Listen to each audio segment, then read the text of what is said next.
भाई सारे संतों का विचार है कि बिना परमात्मा की भक्ति किए हुए संसार सागर से हम पार नहीं हो सकते। और क्या कहते हैं, श्रुति पुराण सब ग्रंथ काई, रघुपति भगति बिना सुख नाही। श्रुति कहते हैं वेद को, वेद पुराण शास्त्र जितने हैं सबके सब एक स्वर से सबों का कहना है। हमारे दादू दयाल जी महाराज बहुत ऊंचे दर्जे के संत हुए थे कि जे पहुँचे थे कही गए तिनकी एक बात, सबे सयाने एक मत तिनकी एक जात। सारे संतों का विचार है, सलाह है, सबका भाव विचार एक ही है कि हम लोग जब तक परमात्मा की भक्ति नहीं करेंगे तब तक हम लोगों का जीवन सफल नहीं होगा। संसार में रहकर प्राणी सुख चाहे ऐसा कदापि नहीं हुआ है, न होगा। हाँ, सुख चाहते हैं तो सुख चाहने का एकमात्र विकल्प है कि आप अपने जीवन को पहले भक्ति में लगावें। भक्ति के लिए हमारे एक बहुत बड़े ऊंचे दर्जे के संत हुए थे चरणदास जी महाराज। उन्होंने भक्त को अपना क्रियान्वयन बताते हुए कहा कि दिन को हरि सुमरन करो, रैन जाग कर ध्यान, भूख राखी भोजन करो, तजी सोवन को आन। चार पहर न जाग सके आधी रात सु जाग, ध्यान करो जप ही करो भजन करन को लाग।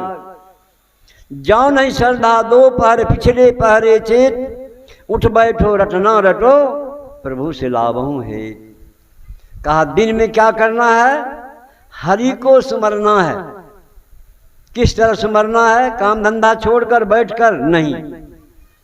बंगाल में एक बाउल संप्रदाय के संत हुए थे, उनका कहना था और वह दृश्य भी लोगों को दिखाते थे कि एक हाथ से तमूरा बजाना, दूसरे हाथ से करताल बजाना, मुख से भी अपना गाना गाना। संसार के लोगों को यह सीख देना कि भाई हाथ पैर से संसार का काम करो और मुख से परमात्मा का भजन करते रहो। रामायण में भी गोस्वामी जी लिखा है, करते कर्म करूं विधि नाना, सूरत राखूं जहां कृपा निधाना। कहा हाथ पैर से संसार को काम करो और अपने आंतरिक सूरत को उस परमात्मा में जमाए रखो, लगाए रखो। उसी को और निगाह को अपने आप में लगाए रखोगे तो क्या होगा। पलटू साहब बड़ा अच्छा कहा कि ऐसे साधक के विषय उन्होंने अपने शब्द में कहा कि काजर दिए तो का भया, टाकन की ढब नाही, टाकन की ढब नाही, टाकन की गति है न्यारी। एक टक जो टाक ले बे सो है पीर की प्यारी। जो भक्त एक बार परमात्मा को एक टक देख लेगा वही परमात्मा का प्यारा भक्त होगा। भगवान श्री कृष्ण गीता में भी लिखते हैं और अर्जुन से संबोधित करते हुए कहते हैं, सुनो अर्जुन, तस्मात् येषु कालेषु मामनु स्मरन् युद्ध च। तुम युद्ध भी करो और मेरा भजन भी करो, मेरा ध्यान भी करो। विचार करेंगे युद्ध में बाणों की बौछार उनके सर पर गिर रहा है, उससे बचना है, अपने बाणों से दूसरे को घायल करना है, अब फिर भी विषम परिस्थिति में भगवान का भजन नहीं छोड़ना है। यह है भक्ति का निशाना।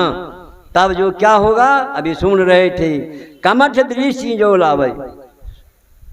हमारे पलटू साहब बताए हैं कि कमठ दृष्टि जो लावे, सो ध्यानी परमान, सो ध्यानी परमान, सूरत से अंडा सेवे, आप रहे जलमाही सूखे में अंडा देवे। जस पनिहारी कलश भरे, मार्ग में कर छोड़े, मुख बचन चित कलसा में लावे।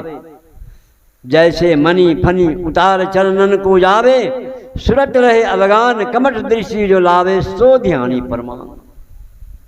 कहा कछुआ रहती है पानी में लेकिन अंडा कहाँ देती है, वह अंडा देने के समय होता है तब जाकर सूखे में अंडा दे देते हैं। अंडा देने के बाद फिर जल में चले जाते हैं। जल में आते हैं, आहार विहार, खाना पीना, सोना उठना बैठना सारा काम करते हैं, लेकिन उसका चित्त लगा हुआ रहता है अंडा से कि हमारा अंडा कहीं सड़ नहीं जाए। ठीक उसी तरह से भाई मानव, संत महात्माओं का निर्देश हम लोगों के लिए ऐसा ही है। संसार का काम तन से करते रहो, मन से करते रहो, लेकिन हृदय से अपने आप को परमात्मा की ओर दृष्टि लगाए रखो। परमात्मा की ओर दृष्टि लगाए रखोगे तब क्या होगा। जिस तरह से पक्षी लोग अपने आप में, पक्षी जो है बैठ करके, चिड़िया सब अंडे को सेकती है, लेकिन कछुआ बैठ करके नहीं सेकती, वह सूरत से सेकती। उसी तरह से हम लोग भी वो अपने अंदर की सूरत को, सूरत क्या है, उसको नीरत भी कहा है, सूरत नीरत ले बैठ गगन में। गुलाल साहब के शब्द में आया है कि उल्टी देखो घट में ज्योति पसार, उल्टी देखो घट में ज्योति पसार, बिन बाजे तहाँ ध्वनि सब होवे, बिक्सी कमल कचनार। पैठी पताल सुर शशि बांधो, साधो त्रिकुटी द्वार, गंग जमुन के वार पार बीच भरत है अमीय करार। कहा जहाँ परमात्मा का करारी स्थान है वहाँ देखो अमीय करार। इंगला पिंगला सुखमन शोधो, बहर शिखर मुखधार, सूरत नीरत ली बैठ गगन में। सूरत बारी आंख को कहा जाता है, लेकिन नीरत, नीरत का अर्थ होता है आंतरिक आंख। हम लोगों के अंदर में भी आंख है, उसी को शिव नेत्र भी हम कह सकते हैं, तीसरे आंख भी कह सकते हैं। इसलिए हम लोग जब तक वह अंदर की उस आंख को, सूरत को परमात्मा की ओर नहीं लगावे तब क्या होगा। सुने ना कि कछुआ की पीठ पर बाल नहीं होता है, कछुए की पीठ पर बाल भी हो जाए, बांझी को पुत्र नहीं है तो मारेगा फिर किसको, असंभव बात है। जब बेटा ही नहीं किसको मारेगा। संत महापुरुष कहते हैं भले कुछ देर के लिए मान लेते हैं कि बांझी का पुत्र है और वो अभी मार दे, कछुए की पीठ पर बाल नहीं, वो अभी हो जाए, लेकिन बिना परमात्मा के भजन किए हुए आप संसार सागर से पार नहीं हो सकते। इसलिए पार होना चाहते हैं तो सदैव चरणदास जी महाराज की वाणी को जीवन में उतारे, दिन में रात दिन अपना काम धंधा करें, तन काम में मन राम लगा के चले, और रात में एकांत स्थान में बैठकर जो है आप निश्चल भाव से समासन आसीना समकायो अठासगम, हंसता उत्संग अघाय। अघाय मतलब देर से बैठिए।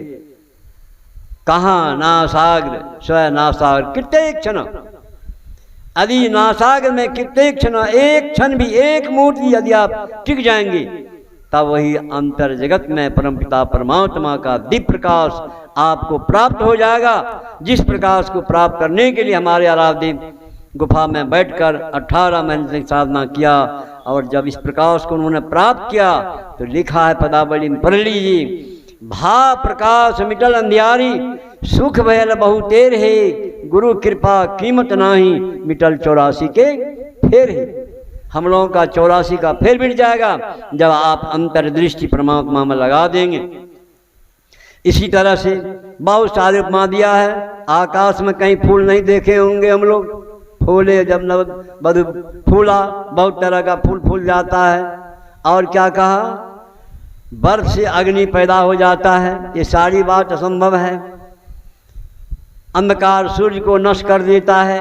ये आदि आदि उपमाएं हमारे गोस्वामी जी हम लोगों को देखकर अपने आप में दृढ़ किया है कि भाई इतना सब कुछ जो काम होने वाला नहीं है, यदि हो भी जाए तो भी आपको कल्याण नहीं होगा बिना परमात्मा की भजन किए। इसलिए यह सिद्धांत अपेल है। इस सिद्धांत को अपनाने के लिए आप लोगों को नित्य नियमित ढंग से समय मुताबिक सत्संग करना होगा और साथ साथ सदाचार युक्त होकर जीवन यापन करना होगा। सदाचार क्या है? सदाचार को हमारे आराध्य ने सरल भाषा में कहा है, झूठ चोरी नशा हिंसा बेविचार, पंच पापों से सदैव बचते रहो। जहाँ जिस हालत में हो, तुम्हारी जो स्थिति है उसी स्थिति में रहो और संतोष पूर्वक परमात्मा का भजन करते रहो। तो यह सदार क्या है? कहा जिस तरह से मकान का नींव मजबूत होने से आप उस पर इमारत को कई महल खड़ा कर सकते हैं, उसी तरह से भगवत भजन रूपी इमारत को खड़ा करने के लिए आपको अपने अंदर में हमेशा सदैव इस 5 निषेध कर्म को त्याग करके चलना होगा। हमारे पूज्य राष्ट्र बापू ने कहा, character is the crown of life.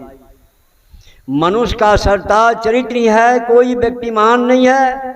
यदि वह अपने आप को चरित्रवान है तो महान है, और चरित्रवान बनने के लिए आपको पंचशील का पालन आपके लिए अति आवश्यक है। इसीलिए लिखा है सदाचारी ब्रह्मचारी परोपकारी महापुरुषों की गौरव गाथा का इतिहास देदीप्यमान है। किसी कवि ने कहा गौतम ज्वाली व्यास वामदेव कपिल कनाथ से महान ब्रह्मज्ञानी थे, अर्जुन से वीर अमरीश से महान भक्त हरिश्चंद्र कर्ण के समान यहाँ दानी थे, नारद से संत सत्यन सुयासम सत सदाचार पूर्ण एक एक प्राणी थे। ऐसा था भारत का भाग अतीत काल सुयसदेव लोक की कहानी थी। निसंदेह सदाचार भी कवच धारण कर इस अभ्यास समर में कूच करेंगे तो अंधकार से प्रकाश में, प्रकाश से सब में, सब से निशब्दम परम पदम में चले जाएंगे। परमात्मा का साक्षात्कार हो जाएगा, जीवन सार्थक हो जाएगा। उपनिषद कार लिखा है बीजा अक्षरं परम बिंदु नादं तस्यो प्रियसितम स्वशब्दं चाखरे छीने निशब्दम परम पदम। गुरु के द्वारा आपको जो बीज मिला है, बीजा का अक्षर, वह शब्द जो मिला है उसको अनास ब्रह्म में लय करना भक्तों का अपना यह ध्येय, यह लक्ष्य है। जो अनास ब्रह्म में बीजाक्षर को लय कर देगा उसको परमपिता परमात्मा का दीप प्रकाश प्राप्त हो जाएगा। अभी इधर से संसार से मुड़ी हुए हैं, परमात्मा के ओर अक्षर हैं, तो आप में वह चार चंद लग जाएगा और आपको उसी प्रकाश से सब मिलेगा। वह शब्द कैसा है? कबीर बाबा ने कहा बिमल बिमल अनहद ध्वनि बाजे सुनत बने जाको ध्यान लगे, सिंगी नाद संग ध्वनि बाजे अब जा मन जहाँ केली करे, दाह की मछली गगन चली गाजे बरसत अमीरस ताल भरे। तब आपका वही अच्छा सब जो परमात्मा का शब्द है आपको मिलेगा। सब में लीन होकर आदि में सब था, सब परमात्मा के साथ था और शब्द ही परमात्मा था। शब्द को आप प्राप्त करके परमात्मा को जानकर अपने जीवन को आप सार्थक कर लेंगे, मानव जीवन सफल होगा। मैं आगे बढ़ना नहीं चाहता हूँ, मैं यही थोड़ा सा आप लोगों को अंतिम पाली में अपनी ओर से संतों के ज्ञान को रखा हूँ। इन्हीं शब्दों के साथ मैं वाणी पर विराम देता हूँ। बोलिए श्री सद्गुरु महाराज की, जोर से लगाइए, बोलिए श्री सद्गुरु महाराज।